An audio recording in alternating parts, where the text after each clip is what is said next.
What's up, everybody? How are we doing? Football season has come to an end. Sad noise, sad feelings, sadness is upon us. But for Cleveland fans, we got baseball to look forward to because, we dropped the hammer this offseason on improving the squad. I'm really looking forward to that one.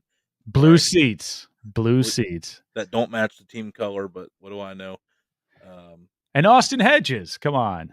yeah, 6 million for a guy that batted 180 but can call a good game and needed it. Fan favorite. Fan And favorite. we're all super Maybe he excited. can bring along Bo Naylor a little bit. I mean, he does serve a purpose here. It's an awful lot for a coach. It is. It is. But hey, he can gun them guys down at second. Yep. He'll save us. Maybe he'll save us a few runs this year. Maybe he'll save us a few runs. The division's not great. So, but we'll Yeah. leave that conversation to another day. We'll Yeah, do a yeah, yeah. post-mortem here on the Super Bowl tonight, I believe, right? Yes. I know. I'm just really sad that football's over, as you could tell. Super Bowl was last Sunday. Commercials I thought were pretty good this year. Halftime Did show you? was pretty good. Very competitive game. I thought overall, and I watched it a little bit on the Nickelodeon, and with the kids were into it. It was a great idea by Nickelodeon to get the kids and let the parents, like a nice little collab to let parents and adults enjoy it. So it was fun. It was a good time. Did you So have fun with the Super in Bowl? my market, I was actually forced to watch Nickelodeon at one point because the normal feed went out. Oh no! And, yeah, I don't know whether it was a spectrum issue, whether it was a network issue or what, but it just went out. And so we couldn't watch the game, so I flipped over to Nickelodeon. And I'll tell you what, the announcers there, less annoying than Tony Romo. So I was good. I did not mind watching that Nickelodeon feed, crazy stuff going on, and I didn't mind it at all. So no kids Patrick around, was just me hilarious. watching the Nickelodeon feed, though. Yeah, I love Patrick. That was good Yeah, stuff. yeah.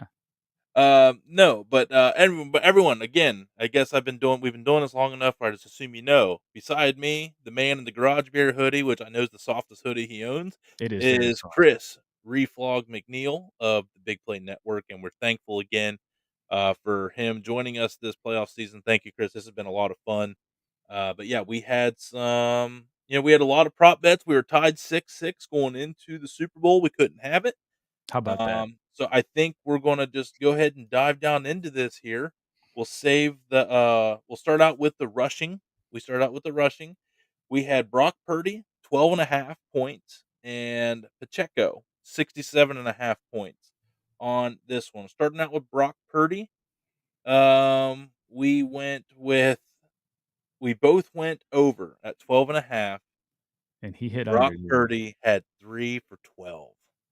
Oh, So wow. we got hooked. Wow. We got hooked. So we are both 6 and 7. Still tied. Okay. Still tied. All right, but we do have a different pick on this one. We have Pacheco, 67.5. You went with over. I went with under, and it was 18 rushes for 59 Ah, yards. So he did not have the game I thought he was gonna have at all. no, and and that's what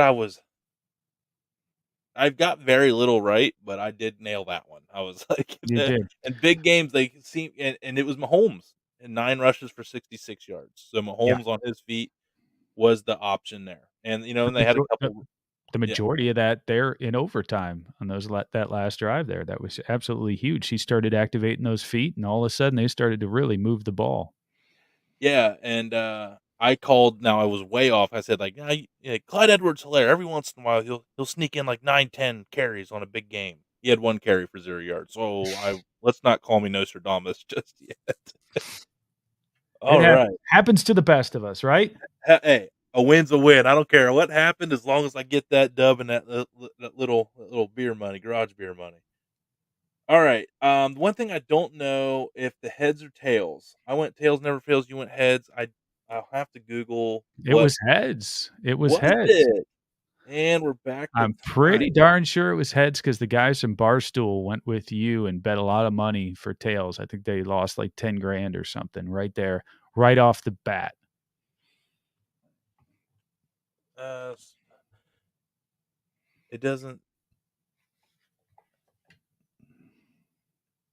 I guess. I just wanna see real quick if it hit. 2 days ago. Okay.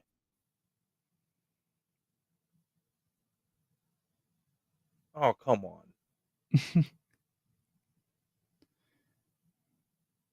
We'll figure it out. I'll take your word for it. I'll take your word for it. Hopefully, it doesn't come down to that. Hopefully, there's a little bit more separation than that. So here's Uh, an article from USA Today. One bettor took a big loss on Super Bowl 58's opening coin flip. The individual placed a $40,000 wager with BetMGM that tails would be the result. Instead, the coin came up heads, which meant the Kansas City Chiefs earned the right to defer the opening kickoff. oh, man. Tails had been the result in 6 of the previous 9, for what it's worth, but not here. Okay. Well, it was getting a little lopsided, so, yeah, you did a good job switching the heads there. The old podcast play by you, sir, paid That's out. all it was because I always go with tails. So you Yeah, just saved me there. yeah. Alright, so the next one we both had over Christian McCaffrey receiving. We each picked 1 receiving. You went with Christian McCaffrey at 34.5. We did both go over, and that is correct. 8 receptions for 80 yards. So we both would have made some money on that one. So check, check. And then George Kittle, 49.5 yards.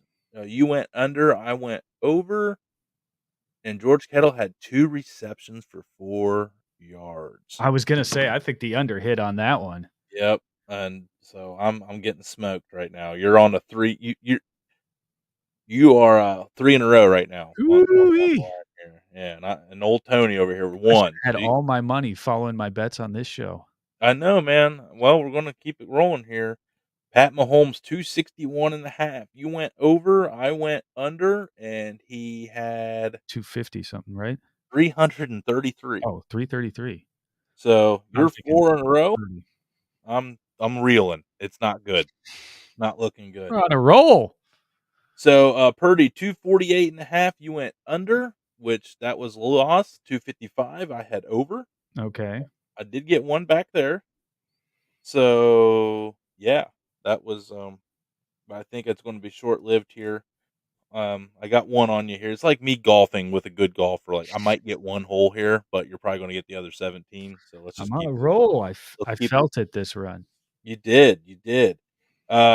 So team total: Kansas City 23.5. You took the over. I took the under, Mm, and that was good for you. And yeah. then we went opposite on the other. I took over. You took over on San Francisco, and you were right again. Woo. So you Woo. are 1, 2, 3, 4, 5, 6 out of the last 7, I'm and like the then Cavs over here. Look at and then me. we both Just went call me over. Donovan Mitchell. I'm Spida. Yeah, and then we both went over under. We both went over on the 47.5, and it was 47. So we both lost that. Um, Okay. you beat me on the total point tiebreaker. You had 51, I had 53, and you took Kansas City to win. I was going to join you, and then for the sake of podcast, I went to San Francisco, so I lost Yep. that too. Forced you out of there. So I got 3. I got 3 right out of all of those. And Those how are many rough. did I get right? Just to say the Uh, number out loud here. 1, 2, 3, 4. Sorry, I had to count. So many. 7. 7-3. There you Yeah, go. yeah. It was. That reminds me of like a So yeah, you went 70%. Good job. Browns Bills game in the middle of December in the snow. That's what that is. 7-3 Browns Bills type game, you know? That's Yeah, what we were playing here. that was a good one. That was a old slobber knocker. So it looks like as the bet goes, I hate to hear it for you. I love it. You have to bring the fam and get the royal treatment at the Dude Ranch, Can't wait. and we're gonna be doing. I guarantee you, we're doing brisket. Because it only makes sense to do a brisket.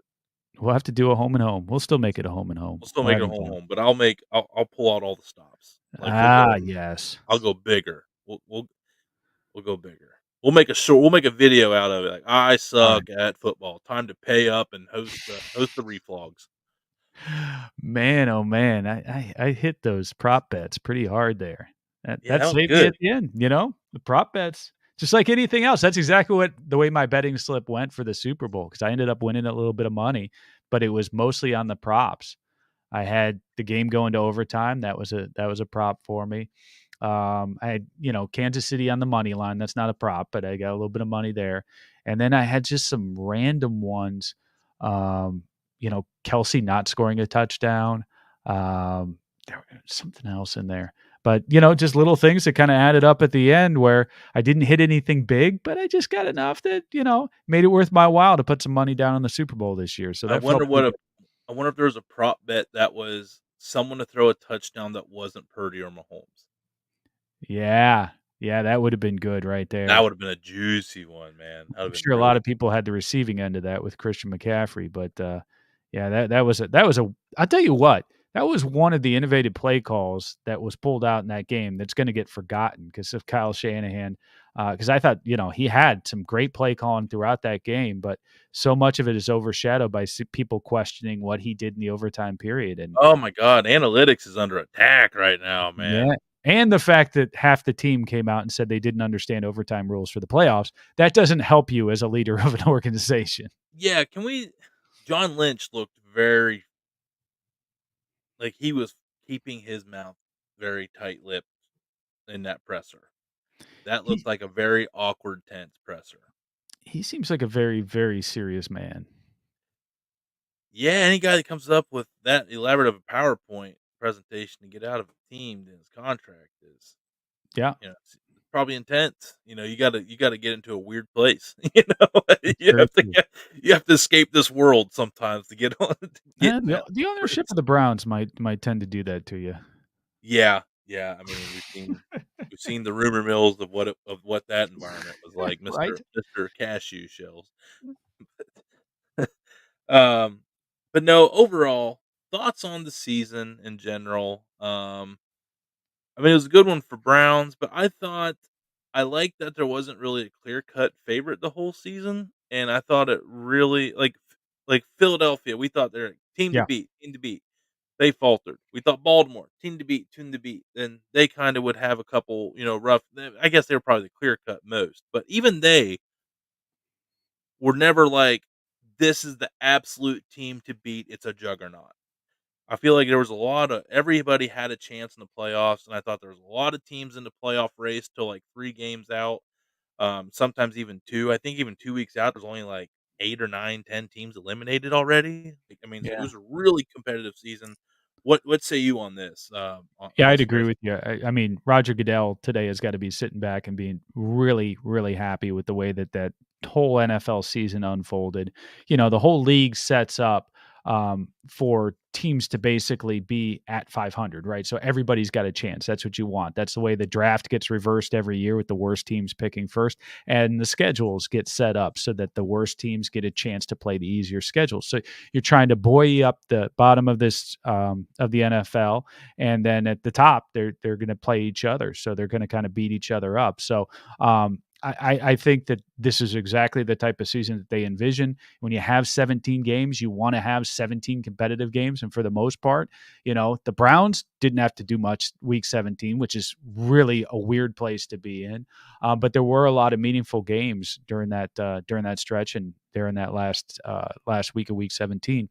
The thing that strikes me though, I think with this season is the number of injuries, and that's something that they're going to have to figure out. I think if you're going to have a 17 game schedule, there's going to have to be some sort of load management, whether it's play to play or how you manage your stars. In Cleveland, we look at Miles Garrett, guys like that, and how often he's going to play.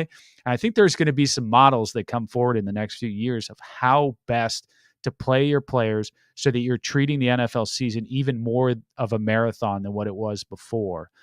Yeah, You got to balance things because, like I was just saying, it's never been more competitive. Teams have not been as even as they are right now. There I would aren't agree. clear cut favorites, so you've got to play week to week. But at the same time, you can't lose your quarterback. You can't lose your running back. And if you do, you got to be really lucky, like the Browns were, to go pull a Joe Flacco off of his couch and be able to win.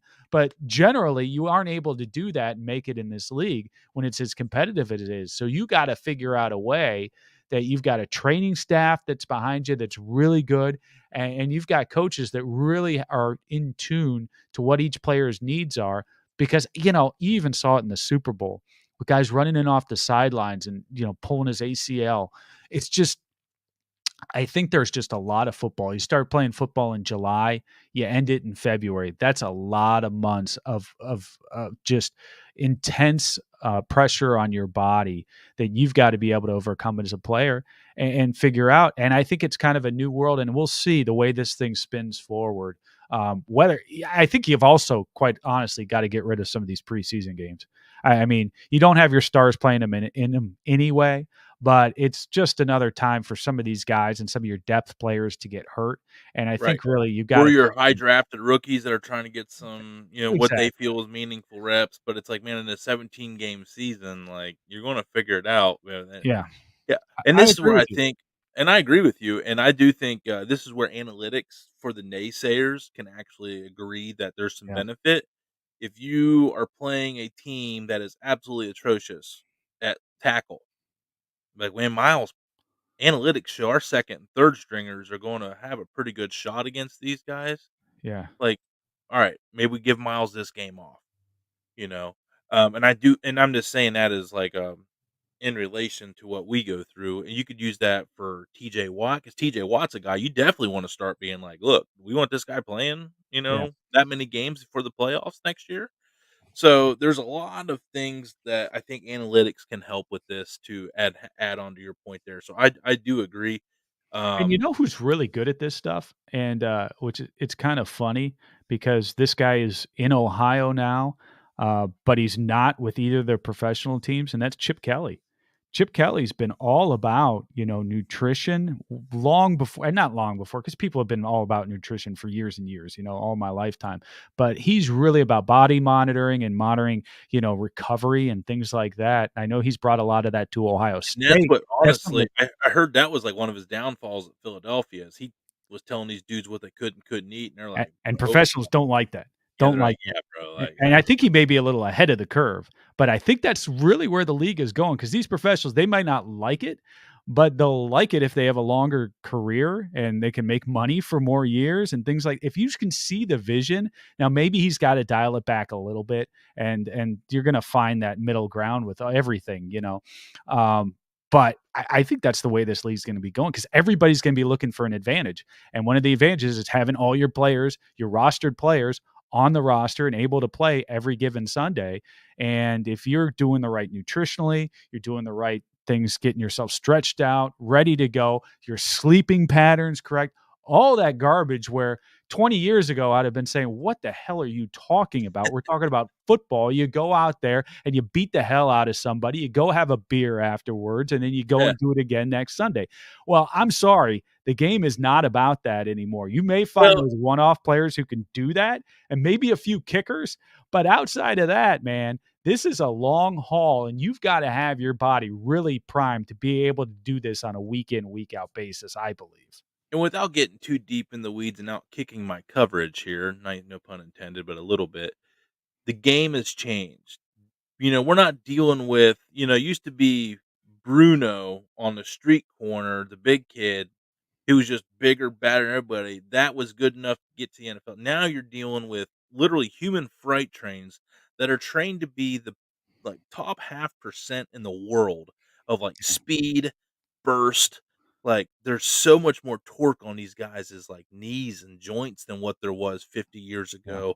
And I think that's why you see so many more freaking blown out knees, man. Like when Yeah. the way these guys point and like dig these like lightweight carbon fiber cleats into the soil and cut on a dime. Like, could you imagine what our knees would look like if we tried to do some stuff like that? I mean, and these guys throwing The whole 17 bottom games, half of my leg would just fly off. and like now they're not allowed to hit high. Used to be a lot of Yeah. headhunters, but now they got to hit low. So now everyone's getting their kneecaps taken out. So yeah, it's a people aren't dying of CTE, but I'm telling you right now, we're going to be a lot more knee problems in 20 years than what there used to be. Yeah. Because it's we're seeing it, man. These guys don't know how to hit. They get confused. They're in mid-flight. They try to dive out the way, and it makes it worse. Yeah, there's so much more on the season ending. Like concussion, you'd be out for a couple weeks. ACL, you're done for the year. So I think that's another reason too. You have them CL injuries. It's it lingers. It hurts a lot longer than a concussion. But yeah. But I'll tell you this, taking it kinda back on the field though, in terms of the health of the game, you Mhm. look at, like, the NBA back in the day, when the NBA really came into prominence there in the '90s with guys like Michael Jordan, right? And you had, like, Shaq coming up and all those guys. All of a sudden, when Jordan retired, there was a lull there, where there was a vacuum of, like, who's gonna be the next guy? Who's gonna bring the NBA really into the next, decade. And of course, you had Kobe there in the background, and you had some of those guys, but it seemed like there was definitely a lull after Jordan. Whereas you look at the NFL, you had guys like Peyton Manning leave, Tom Brady leave, and then you say, okay, what's next? And that's not even really even a question in the NFL. It's just all of a sudden you got Patrick Mahomes coming in here. You've got these guys, you got the next wave. They do such a good job of just kind of reloading at these talent positions and also reloading with not only the talent on the field, but also stories, right? People with some personality or personalities around them. I mean, how we made fun of it and we talked about it all year long, it seems. But the whole Taylor Swift, that whole storyline comes in because of Travis Kelsey, and it just naturally and organically came together. Although some people would say it's scripted, and I understand all those people that are out there, but these things come It is. through organically, and the NFL, even after losing guys like Tom Brady, even losing guys like Peyton Manning, who were in and of themselves absolute superstars. Also, in Peyton Manning's case, a great media darling. You lose those guys, you still keep rolling with what's on the field. It's just amazing to see just how much this NFL league has been able to just continue to just go from stone to stone and keep going up. It just keeps getting bigger and bigger, Yeah. like you were saying, like all the things you were saying. Here's a good question here before we wrap this up. And most interesting storyline you think there will be this NFL offseason? Out of anything, I mean, I'm a homer, right? So Right. I care about what's going on with the Cleveland Browns first and foremost. Joe Flacco came in and ignited the city. Flacco is going to be gone. It's going to be back to being Deshaun Watson's team. And it's going to be that transition that I'm going to be watching very closely, because the days of talking about Deshaun Watson, where he'd come onto the field and be like, well, he's rusty. Well, you see, we just had a quarterback come off of his couch, come in and win ball games. So that stuff is gone. You're getting 230 million. People don't want to hear that. And you talked about the money, but hey, we paid this guy. We paid this guy to be an elite quarterback. We paid this guy to be the elite quarterback we saw down in Texas when he was playing for Houston. He needs to get back to that level, and maybe he will, and hopefully he will. And he already started putting things out on his Instagram that indicates he's out there working hard and ready to go for next season. So that'll be storyline number one. Number two is what we do with Nick Chubb. Nick Chubb's been such a huge part of this offense, and there are some whispers that he might not be back and be a Cleveland Brown for next year. And boy, if that's the case, man, that's a big void. That's a big void, and you're taking away a huge, huge crutch slash weapon for Deshaun Watson when you're trying to get him back in the fold. So I'm going to be watching those two things locally very closely. In the division, I want to see what the Steelers do. I want to see what they do at quarterback. There's talk that they might get Justin Fields from Chicago, which I think would just be Well, amazing. they're also linked to Russell Wilson too. And Russell So Wilson is, yeah. Well, there you go. So which I don't know. I mean, God, they're wouldn't it be so Pittsburgh to revitalize Russell Wilson? We deal with him for like 10 more years. Like, wouldn't Yeah, that and that's exactly right. You get sick of hearing about Pittsburgh. You get sick of them being good or just good enough, it seems. They never really bottom out. I was having that conversation with somebody else today. They never really do. But looks like they want to move on from Kenny Pickett. They're done with that. So I'll be interested to see what they do. And then the Ravens are going to continue to be the Ravens. The Bengals are going to add Joe Burrow, of course, coming back from his injury. So this is going to be a tough they division. got a salary cap nightmare down there too. They got some weapons Yeah. there that are due to get broke off. So I think what T. Higgins It and sounds like he Demar might get the franchise tag is what I was hearing. Of course, that hamstrings you in other areas, so we'll see or what like they hey, do. he might not want to play on it. We've seen that not go well with Yeah. players. I think Joe Burrow has a good relationship with these guys. Joe Burrow he'd be the kind of guy that would do like an Otani thing, like, "Look, defer, defer, defer, then pay me forever down the road. Let's keep these guys here." I don't know. He comes across as that kinda, teammate. Yeah, I do, I think in those arrangements though, I think the team ends up paying out a little bit more, to make that happen. You yeah, defer the payments, but then the player's going to end up getting payments that are large over time at I some point. So you got Mike Brown down there. So the yeah, question's going to be whether Mike Brown is going to want to get as creative as maybe a Joe Burrow would want him to. right. I Without getting, again, too deep into weeds, I think they pay what they're gonna pay into one, and then since it's, like, deferred for, like, 10, 20 years, you get, like, 10, 20 years of compounded interest on that, Yeah. and so you don't pay anyway, yeah. Yeah. Yeah. Not that I And work in that's the way it yeah, should work. this is I where mean, you I'm, should like be making this is money where off I of stop. I incremental. don't shut off work and go straight to podcasting, and then, like, the finances come into it, so No, no, no. Yeah, you should be making the time value of money. It should be compounding and going up over time. So it should work out. But I just have a feeling that there's some money involved there that you've got to invest along the way. That maybe Mike Brown maybe you will be willing to do it, but I don't think exactly apples to apples. no. I will say, okay, so local, my number one, I'm worried.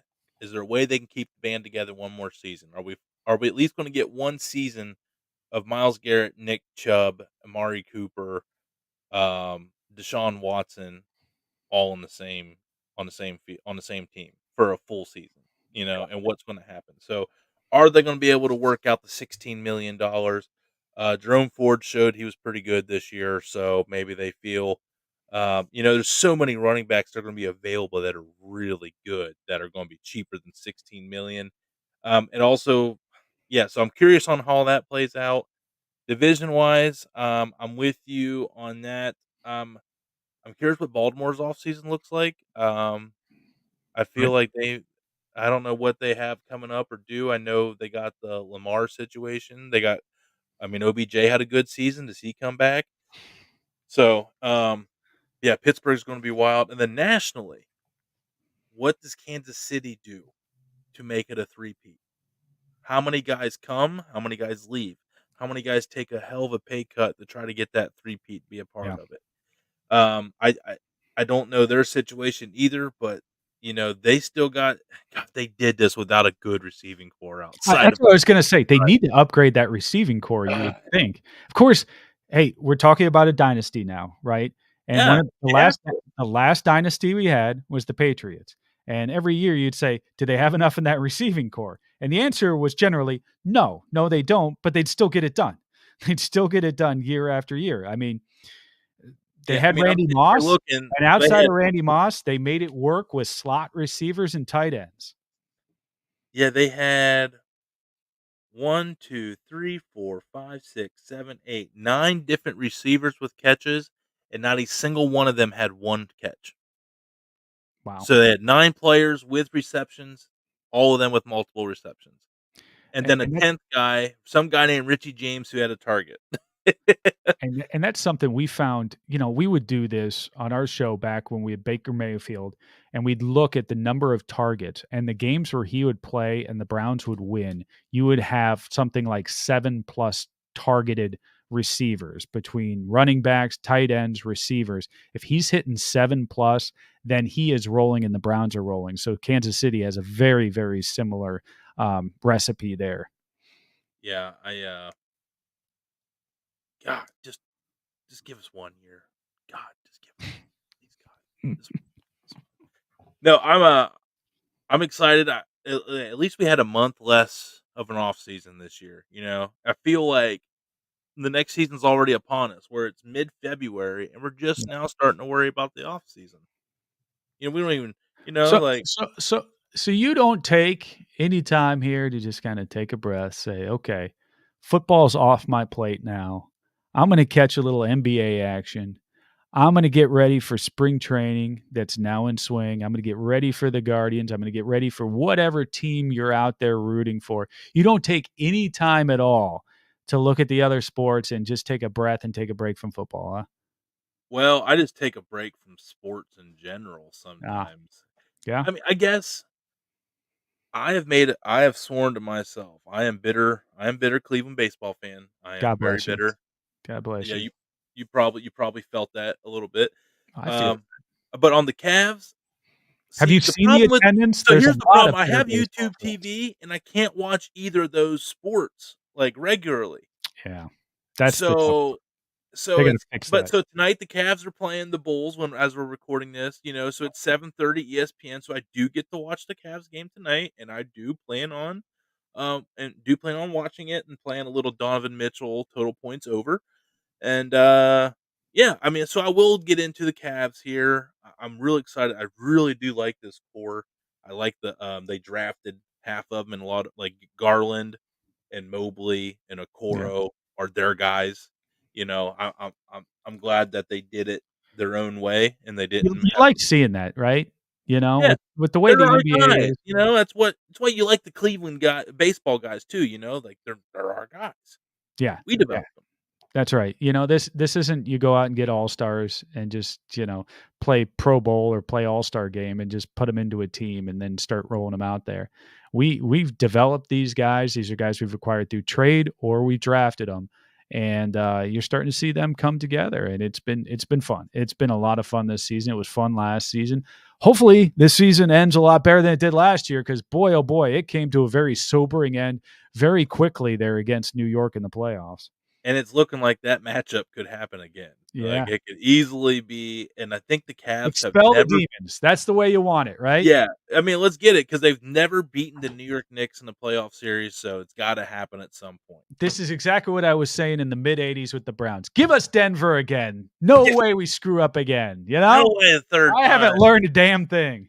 Well, I think we can agree we don't have to worry about getting redemption against Denver next year. I don't, but who knows? Maybe they'll keep Russell Wilson and he'll come back, eating baby carrots like Cody Kessler, and his knees will be rejuvenated, launching that pigskin over the mountain. I love the references. There we go. Well, speaking of references, man, well, I don't know, but I appreciate you again for doing this with us, with me, and it's been a hell of a good time, hell of a good season. We got to hang out a lot this season, and I was really happy with that.